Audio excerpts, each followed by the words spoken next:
চলুন দর্শক ফিরে যাই আমাদের আজকের অতিথি অভিনেতা জাহাঙ্গীর আলমের কাছে। আবারও ফিরে এলাম। একদম যদি প্রথমেই জানতে চাই বর্তমানে কি নিয়ে ব্যস্ততা চলছে? ভয়েসের কাজে, ডাবিং এর কাজ করছি কিছু, তারপর ভয়েস ওভার কিছু, অ্যানিমেশনের কাজ করছি, লাইভ অ্যাকশন কিছু ফিল্মের কাজ করছি, সেটা ভয়েসের কাজ করছি। তারপর থিয়েটার নিয়ে ব্যস্ততা, আর কিছু টিভিসি ওভিসির কাজ করছি। বর্তমানে বাংলাদেশের ভয়েস ওভারের যে মার্কেটটা যদি বলি, এটা খুব সম্ভবত ৫-৬ বছর আগেও হয়তো চিত্রটা এরকম ছিল না।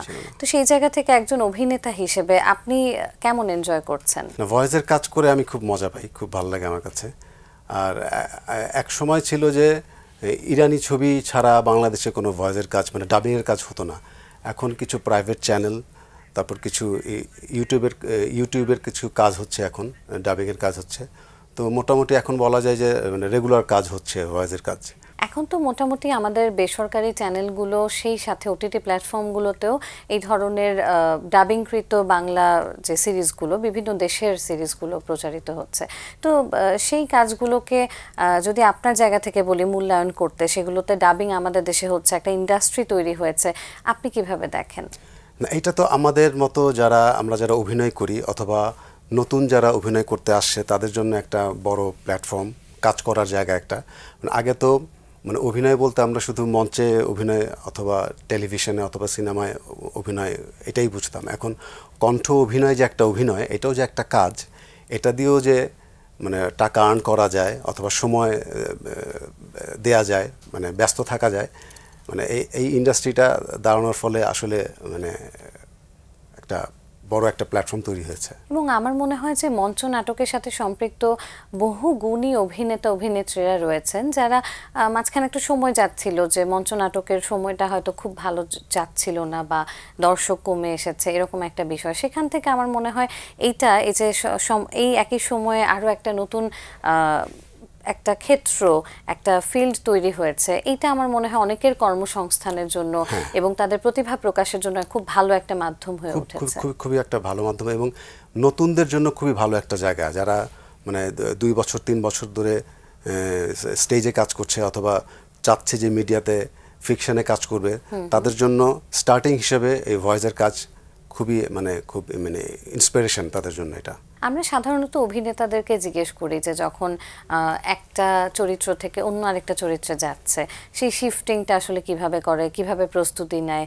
তো এখন যদি আপনার কাছে আমি কণ্ঠ অভিনয়ের জায়গা থেকে জানতে চাই যে কণ্ঠ অভিনয়ের ক্ষেত্রে কিন্তু মাইক্রোফোন নিয়ে একা একটা ঘরে বসেই আপনাকে ইনস্ট্যান্ট অনেক রকমের এক্সপ্রেশন দিতে হচ্ছে।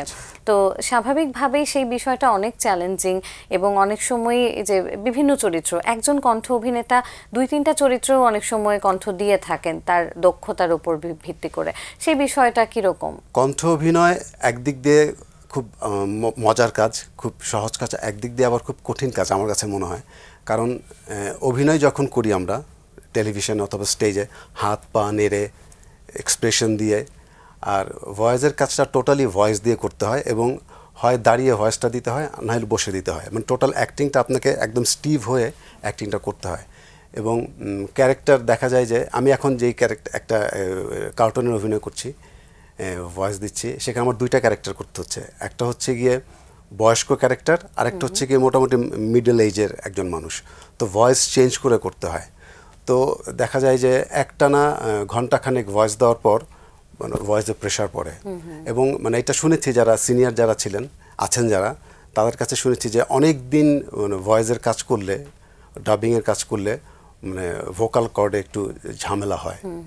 তো কষ্টের কাজ, অবশ্যই কষ্টের কাজ। তবে এই যে আপনি বলছিলেন যে একই সাথে যখন একাধিক চরিত্র দিচ্ছেন, হয়তো সেই কণ্ঠ সরে যাচ্ছে, চরিত্র থেকে বের হয়ে যাচ্ছে, আবার ফিরিয়ে আনা বা নিজে বুঝতে পারা, বা ওই যে 2টা চরিত্রে যেন আমার গলা আইডেন্টিফাই করা না যায় যে দুটোই একই মানুষের কণ্ঠ, এই বিষয়টিকে কিভাবে ধারণ করেন? এটা করতে করতে আসলে একটা প্র্যাকটিস হয়ে যায়। তারপর নর্মালি একজন মানুষ নর্মালি এখন আমি যেভাবে আপনার সাথে কথা বলছি, একটু ভয়েসটা চেঞ্জ করলে একটু ভয়েসটা চেঞ্জ হয়ে যায়, ক্যারেক্টারও চেঞ্জ হয়ে যায়। তো এইটা আসলে প্র্যাকটিস করতে করতে করতে করতে, আর আমরা যারা থিয়েটার করি, থিয়েটারের একটা অভিনয় করার, অভিনেতার প্রস্তুতির কিছু থাকে, এক্সারসাইজ থাকে। তো ওগুলা রেগুলার করলে মোটামুটি ক্যারেক্টারটা দেখলে বোঝা যায় যে ওর ভয়েস টোনটা আসলে এরকম। আর আমি তো ভয়েসটা শুনছি, যার ক্যারেক্টার আমি প্লে করব তার তো ভয়েসটা শুনছি, সে কোত্থেকে কথা বলছে, ভয়েস টোনের ভয়েস কর্ডের কোত্থেকে তার ভয়েসটা বেরোচ্ছে, তো ওইটা মোটামুটি দেখে মানে করতে হয়। একই সাথে তো আপনি টিভিসি ওবিসি নিয়েও বেশ ব্যস্ত রয়েছেন, তো টিভিসির কাজগুলো কেমন যাচ্ছে, বা কি ধরনের চরিত্র, কি ধরনের কাজগুলো করা হচ্ছে বেশি? লাস্ট আমি একটা কাজ করলাম, সেটা আসলে প্রথমে বুঝিনি আসলে কাজটা এতটা এইরকম হবে। এটা হচ্ছে কি আপনার বজ্র ব্যবস্থাপনার কাজ। তো সেটা প্রথম ভেবেছিলাম যে হয়তো ভ্যান ট্যান টানতে হবে, বাসার থেকে ময়লাটা নিতে হবে। পরে শুটিং হলো আমাদের ডাম্পয়ার্ড, ময়লার একদম সেটা। এটা হচ্ছে গিয়ে কোথায়, এটা সম্ভবত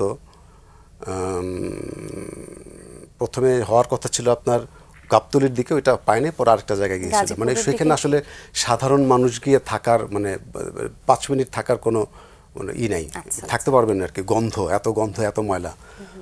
তো আমাকে প্রথমে ওরা বলেছিল যে ভাই কাজটা করবেন নাকি, কাজটা কিন্তু এরকম হইতে পারে, প্রবলেম হইতে পারে আপনার। আমি কিছু করবো, কিন্তু এতটা প্রবলেম হবে বুঝি নাই। তো কাজটা করেছি, কাজটা ভালোই হয়েছিল। আর লাস্ট কয়েকটা প্রোডাক্টের কাজ করলাম। তো এটা তো একদম ভিন্ন একটা অভিজ্ঞতা, মানে অভিনয় করছি বা এসে আপনারা গরমে অভিনয় করে অভ্যস্ত, কিন্তু এরকম দুর্গন্ধের মধ্যে অভিনয় করা বিষয়টা আসলে কেমন ছিল? খুবই টাফ। আমি আসলে বুঝিনি আমি আসলে করতে পারবো। মানে প্রথমে আমি ভেবেছিলাম যে মাস্ক টাস্ক হয়তো দিবে, বলে যাবে মাস্ক কোত্থেকে পাবেন, যারা ময়লা টানে তাদের মুখে তো মাস্ক থাকে না, তো আপনার মুখেও মাস্ক থাকে, তাহলে গ্লাভস দেন, বুট দেন, ময়লার মধ্যে দাঁড়াবো কীভাবে? এইভাবেই করতে হবে ভাই। মোটামুটি মানে যেখানে পা দিতাম এতটুকু ডেবে যেত। 2 দিন শুট করেছিলাম, মানে বিটার এক্সপিরিয়েন্স। তাহলে যারা ক্যামেরা বা ক্রুতে আরো যারা থাকতেন তারাও এইভাবেই করেছে, এভাবেই নামতে হয়েছে। মানে বিশাল, মানে 50 ফিট উঁচু হবে, দেখলে মনে হয় ছোটখাটো একটা টিলা, ময়লা, সব ময়লা, বিভিন্ন ধরনের ময়লা। সাম্প্রতিক কাজগুলো সম্পর্কে একটু যদি শুনতে চাই। সাম্প্রতিক কিছু কাজের কথা হচ্ছে, কিছু ফিকশনের কিছু কথা হচ্ছে। আর ওভারঅল এখন একটু কাজ আমার কাছে মনে হচ্ছে, অনেকে শুনছেও যে কাজ একটু এখন কম হচ্ছে সব জায়গাতেই। তো কথা হচ্ছে, ডেট নিচ্ছে, ডেট পেছাচ্ছে, মানে হবে আর কি, সামনে কিছু কয়েকটা কাজ হবে। এখন পর্যন্ত চলচ্চিত্রের চরিত্র তো আসলে চরিত্রই, সেটা ছোট হোক বা বড় হোক, চলচ্চিত্রে কাজ করা হয়েছে এখন পর্যন্ত কতটিতে?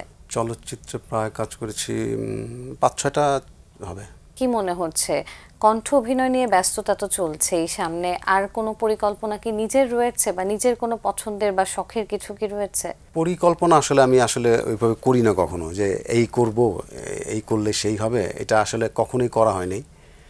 আর ইচ্ছা আছে তো অভিনয়টাই করার, এবং সেটা আসলে ভালো ভালো পরিচালকদের সাথে, ভালো কন্টেন্টের সাথে থাকার একটা ইচ্ছা তো অবশ্যই আছে।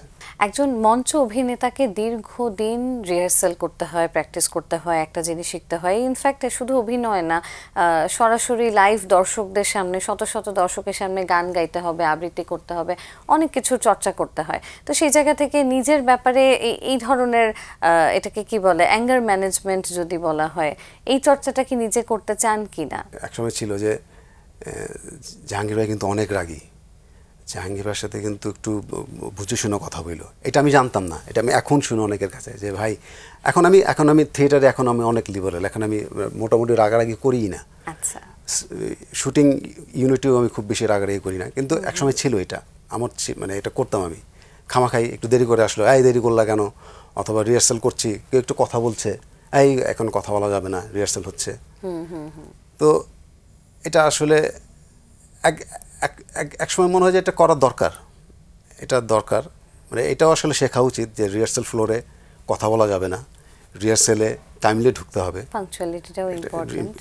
এটা যদি আমি না করি, দেখা গেলো যে ওরা আসলে জানলোই না যে আসলে করতে হয়, এটা আসলে করতে হয় না, একটু বিটারলি না বললে ওরা হয়তো ব্যাপারটা সিরিয়াসলি নেয় না। দীর্ঘদিন ধরে অভিনয় তো করছেন, পরিচালনায় আসার কি ইচ্ছে আছে কিনা?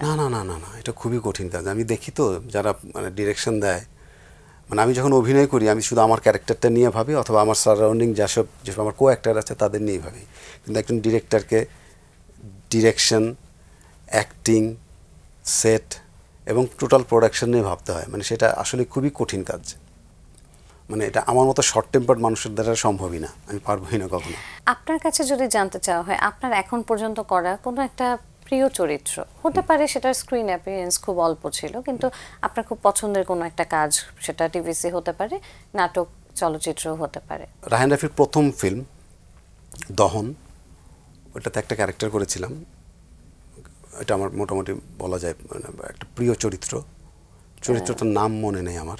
আচ্ছা, মানে ওইখানে মানে 6টা ক্যারেক্টার থাকে, 6টা ক্যারেক্টারকে বেস করি পুরো সিনেমাটা, ওই 6টা ক্যারেক্টারের একটা ক্যারেক্টার ছিলাম আমি। আপনার চরিত্রটা কেমন ছিল সেখানে? আমার চরিত্রটা ছিল যে একজন লোয়ার মিডল ক্লাস একটা ছেলে, যার মা অসুস্থ, হাসপাতালে ভর্তি, তার চিকিৎসার জন্য সে তার কিডনি বিক্রি করে দেয়, এবং শেষে না, ছবির মাঝামাঝি দেখা যায় ওই ছেলেটা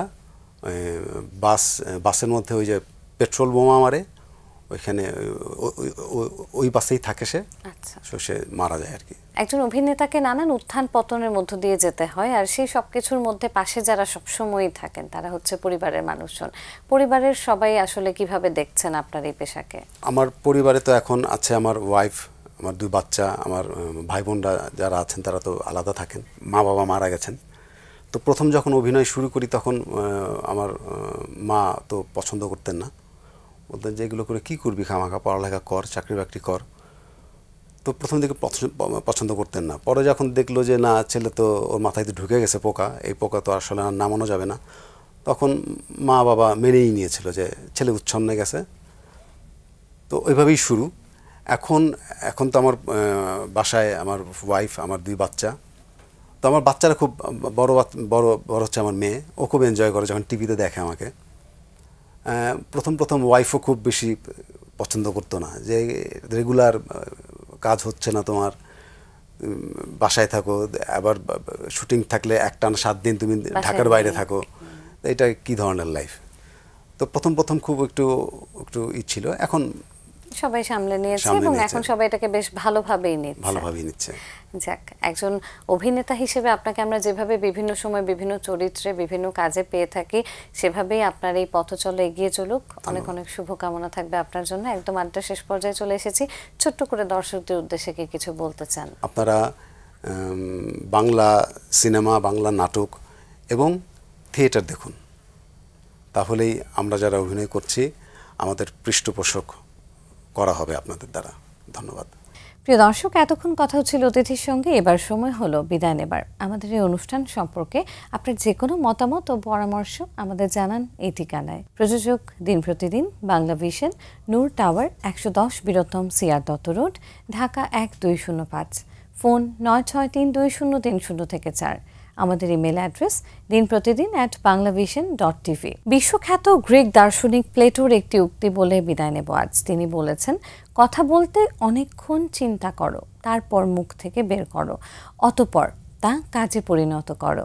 প্রিয় দর্শক, সবাই ভালো থাকুন, সুন্দর থাকুন। আজ সারাটা দিন সবার জন্য শুভ ও কল্যাণময় হোক।